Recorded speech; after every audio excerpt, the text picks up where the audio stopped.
This week is Parshas Vayishlach. Vayishlach means, and he sent. And the Parsha begins with Jacob about to meet again his brother Esau, who 30 years prior had pledged to murder him. And the Parsha begins with Jacob's planning for this fateful reunion. So he begins by praying, and then by sending a tribute, a big gift to his brother. And as the encounter nears, there's an very interesting episode where Jacob is stranded and he has a fight. He has to wrestle with a man for the whole night. And finally in the morning, and it's a stalemate, and this man, who we find out is an angel, he strikes Jacob's hip and he dislocates it. And the man tells him, "Let me go." And Jacob says, "Give me a blessing." And he renames him to Israel. And the story ends. Now Rashi tells us that this man was not a man at all. It was an angel, Esau's angel. And this is not to be understood as just a scuffle between Jacob and some random person. Rather, this is a cosmic struggle between Jacob and the forces of Jacob and the forces that are eventually going to coalesce and become the Jewish people, and the forces of Esau, which is like the antithesis to Jacob. So that's the story. Now Rashi addresses the question, why was Jacob stranded? Jacob, after all, was traveling with 12 children, 11 sons and a daughter, and we're also told that he had many servants and slaves with him, and maidservants and flock. Why is Jacob alone?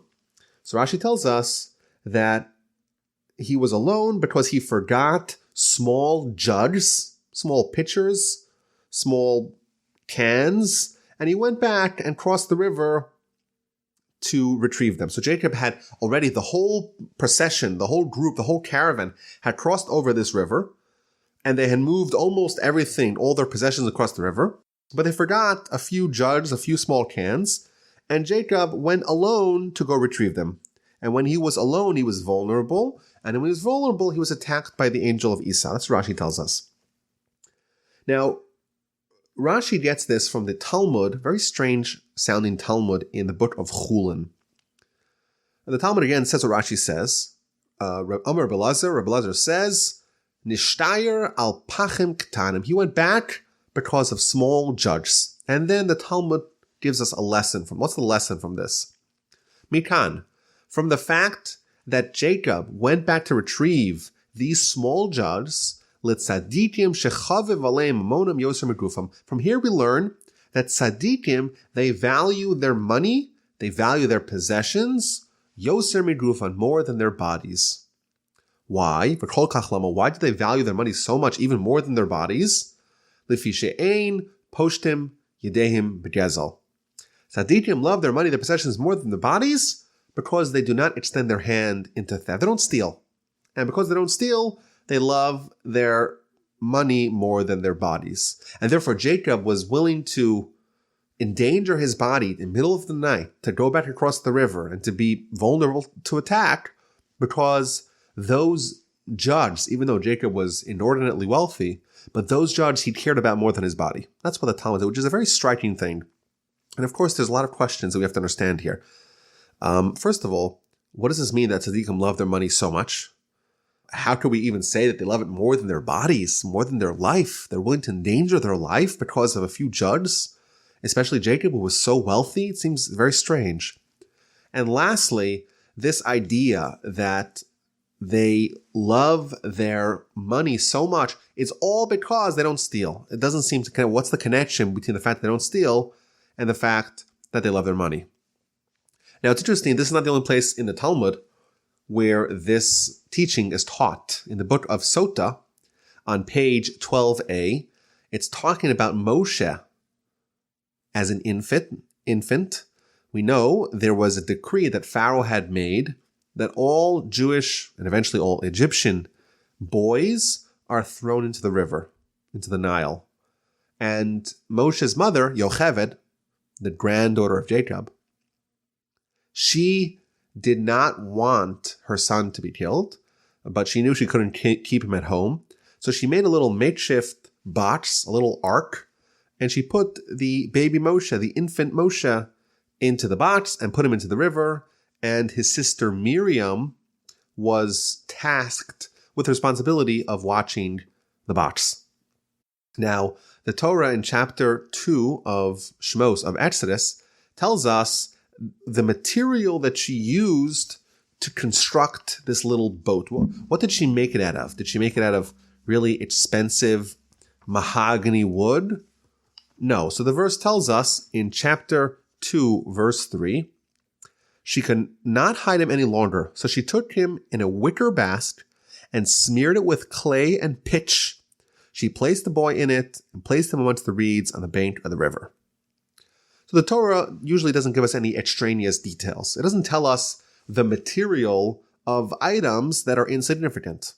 It's inconsequential, of course, or it should be, to us. What material did Yocheved, did Moshe's mother, use to construct the box? How does that add to the story? Says the Talmud, the reason why it's telling us that she made it out of clay and out of pitch and out of wicker is because it's teaching us a lesson. That tzadikim, again, they love their money. They prefer their money more than their bodies. And therefore, she used very cheap material, even though it was enough to keep the boat afloat, but it was not a very luxurious and very sturdy boat. And therefore, that was sufficient because the money was more important to her than the body. Not only the body, her body, but the body of her infant son. Why? Again, concludes the Talmud, shain, pושטין, begazel, because they don't stick their hands into theft. So it's a very strange idea. It's repeated twice in the Talmud that tzadikim love their money more than their body because they don't steal. What does this mean? Now, as a side note, parenthetically, my grandfather of blessed memory, Rabbi Shlomo Wolbe, he would always, when he would talk about this particular statement of the Talmud, he would say, if you see someone who spends money frivolously, doesn't care about that money at all, then you know for sure that the money is not clean of any trace of theft. Because the Talmud says very clearly, tzadikim love their money because they don't steal. Which implies that the reason why they love their money is only because they don't steal. So if someone doesn't steal to get their money, they love it. If someone doesn't love their money, doesn't guard their money, isn't thrifty in maintaining that money, then we know for sure that there's some degree, some element of theft in it. It's a very frightening statement that my grandfather says. But again, this idea broadly, what does it mean that tzadikim love their money? In our world, we're used to saying that money's material, money's about this world. It's a distraction that makes you lose focus from the spiritual goals in life.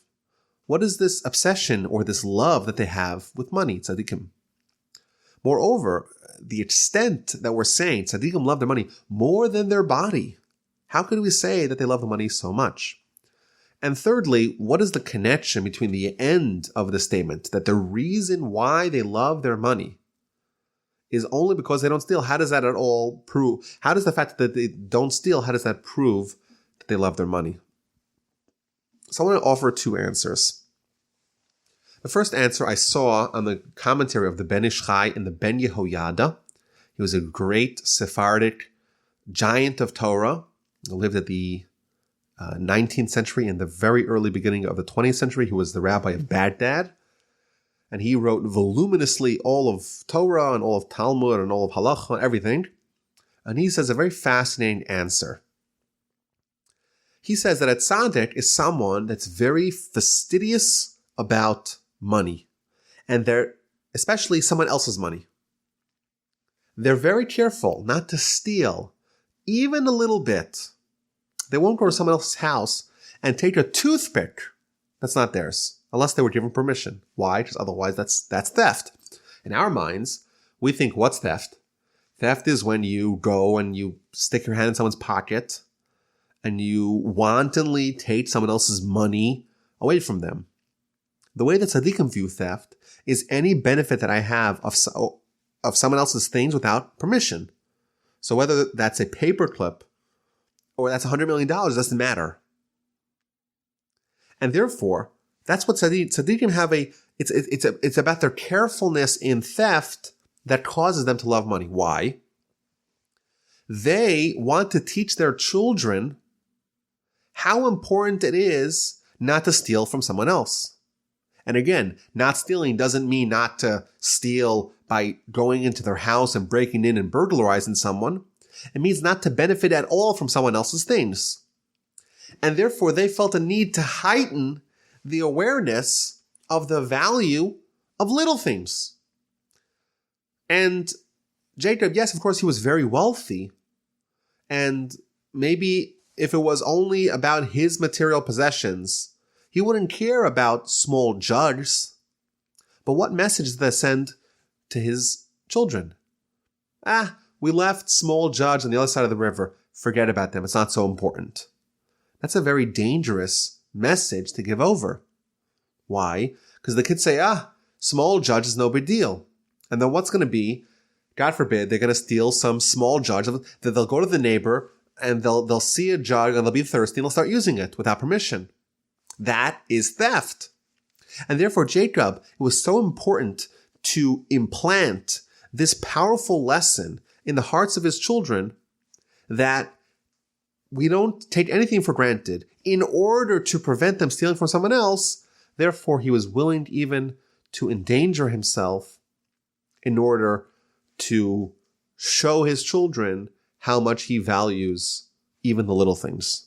And then, in the future, they too will be very careful not to steal even something very minor, even the proverbial toothpick from someone else. That's his answer. Now, it's a great answer. It's a very powerful lesson. I don't know how it would explain the other Talmud in the book of Sota that talks about Moshe being put into a small box. There you don't have the lesson of the children that are watching, but nonetheless, it's a very powerful idea. I want to suggest a second answer to this question, or these set of questions. If we look a little bit later on in chapter 33, when Jacob and Esau, they finally meet. And it's a very dramatic meeting. Everyone was very tense and expecting the worst. In the end, things really worked out very well for everyone involved, especially Jacob. And there is a contrast that Rashi points out between the way Esau and Jacob, the way they characterize their wealth. In verse 9, Esau says to Jacob, I have plenty. I have everything that I need. You don't need to give me a gift. And Jacob responds, no, I beg of you, if I have now found favor in your eyes, then accept my tribute from me inasmuch as I have seen your face, which is like seeing the face of a divine being, and you were appeased by me. Please accept my gift which was brought to you, inasmuch as God has been gracious to me, and inasmuch as I have everything. He urged him, and he accepted. So they had this argument where Esau was refusing to accept the gift, and Jacob's insisting, and finally Esau accepts. But Rashi points out that both of them describe a certain abundance that they have. Esau says, Yesh li rav, I have much, I have a lot, I have plenty. Whereas Jacob, he says, Yesh li kol, I have everything. Rashi points out, Yesh li kol, I have everything, kol siputi, everything that I need.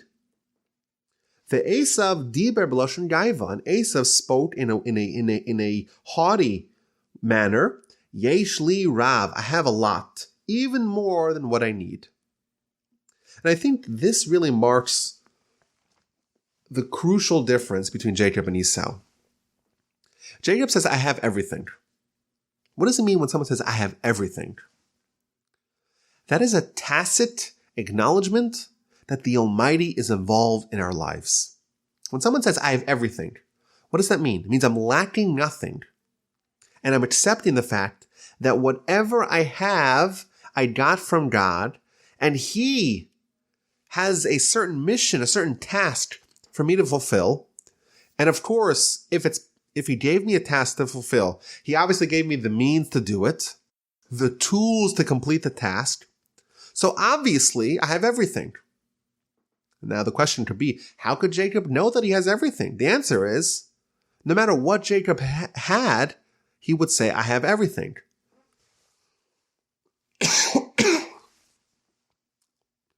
If you really believe in God and that God's involved in your life and God's managing your mission in life, then obviously you believe they have everything. And in fact, there's a prayer that we say every morning, one of the morning prayers, She'asa li kol tzarki. We thank God who made for me everything that I need. The same word, kol, yesh li kol. I have everything. All my needs I have from God. Well, what if someone doesn't have a lot? Obviously, if someone doesn't have a lot, then we might be saying that your current need is to have a little and to have to deal with that challenge. And when someone is very wealthy in relative terms, well, they still have a challenge from God. And everything that they need to face and to overcome their challenges is given to them. So when we say every morning, Asa li kol tzarki, God made for me everything that I need, we're recognizing that everything that we have is from Hashem, and therefore everything that we have is what we need for our task. We don't need more, and we cannot do with less. We don't need more because if we needed more, God would give us more. And we don't need less because if we needed less, God wouldn't give us more than we need. So what happens here? Esau, he's rejecting the dominion of God. To him, he doesn't view the material world as being governed from the spiritual realm. Therefore, in his world, in Esau's world, it's possible to conceive that yesh li rav, I have even more than I need. Why? Because this is a different world. God's not micromanaging my material world. Maybe the spiritual world, sure, but not the material world. That's its own domain. For Jacob, that's not possible. He recognized that everything that he has is from Hashem, and therefore whatever he has is sufficient, and he needs no more, and whatever he has is needed and cannot do with any less. For Jacob, even the material possessions are spiritual tools for his life objective of service of God. For Esau, the material world is divorced from the spiritual world, and therefore it's its own world with its own priorities, and his mission is to stockpile as much of it as possible, and it's possible for him to even say, yesh li rav, I have everything. Now, what's the difference between someone who recognizes that everything they have is from God and someone who doesn't? The answer is theft. Tzadikim, they don't steal. Righteous people don't steal. Jacob never stole. And we saw that again last week's Parsha, where Jacob lists to Laban all the times that he didn't steal. And the fact that Laban searched all his possessions and didn't find anything that he had taken.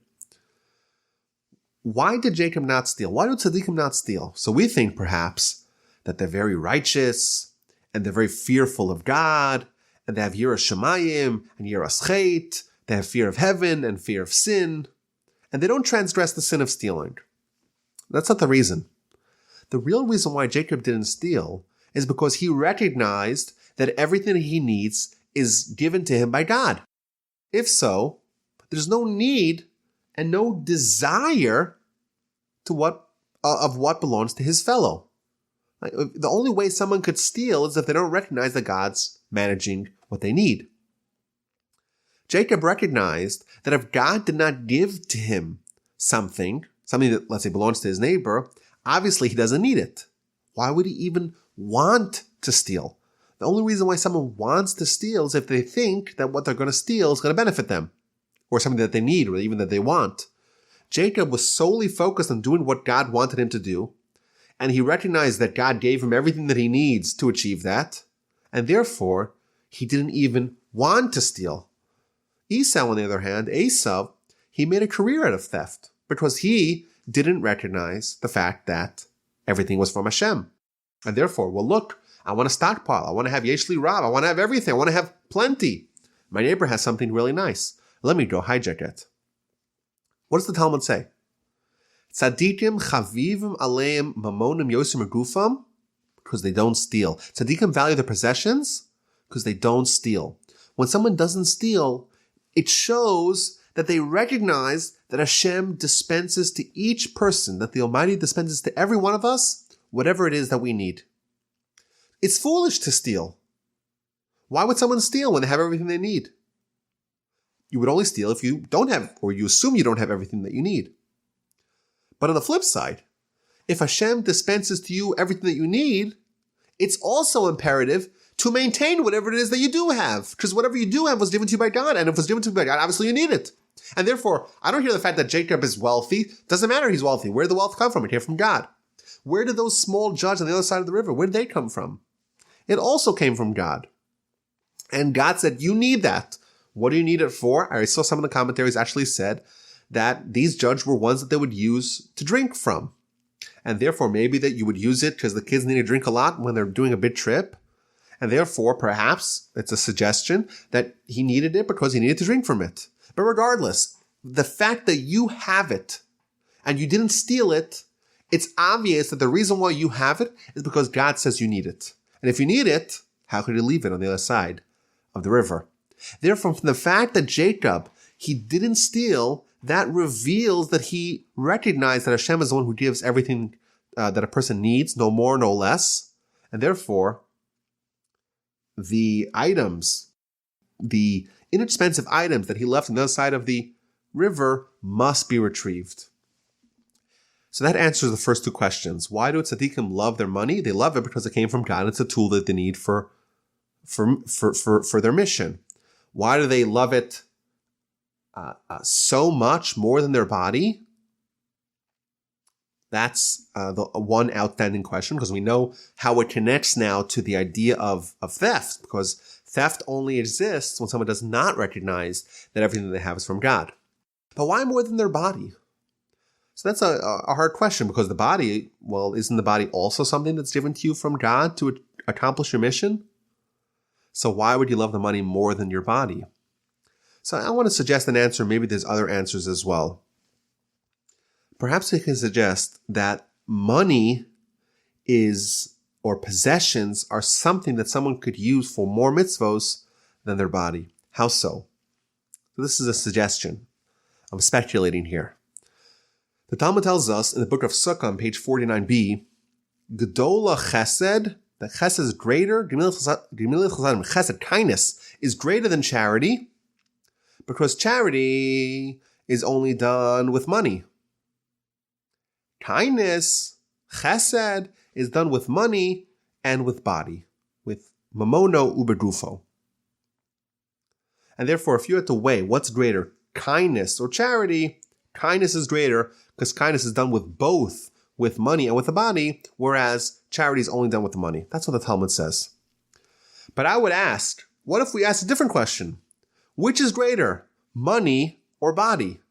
The Talmud asks, which is greater, kindness or charity? I'm asking a flip question. Which is greater, money or body? Perhaps the tzaddik would say that the money is better. Why? Because you could use your money both for kindness and for charity, whereas your body you can only use for charity. And therefore, a tzaddik who is just prioritizing in his hierarchy which one of those is more necessary for their mission, for doing mitzvos, perhaps they would come to the conclusion that money is better because money allows you to do more mitzvos than your body does. That's a suggestion. But regardless, the bottom line is clear, that the attitude of the tzaddikim towards their money, it's not that it's something evil or something material. Even that is holy. They take this world, the material world, the physical world, and they make it spiritual. Jacob valued everything he had. Everything he had was important, was necessary, was critical. It was given to him by God for their mission. And therefore, how can I leave it on the other side of the river?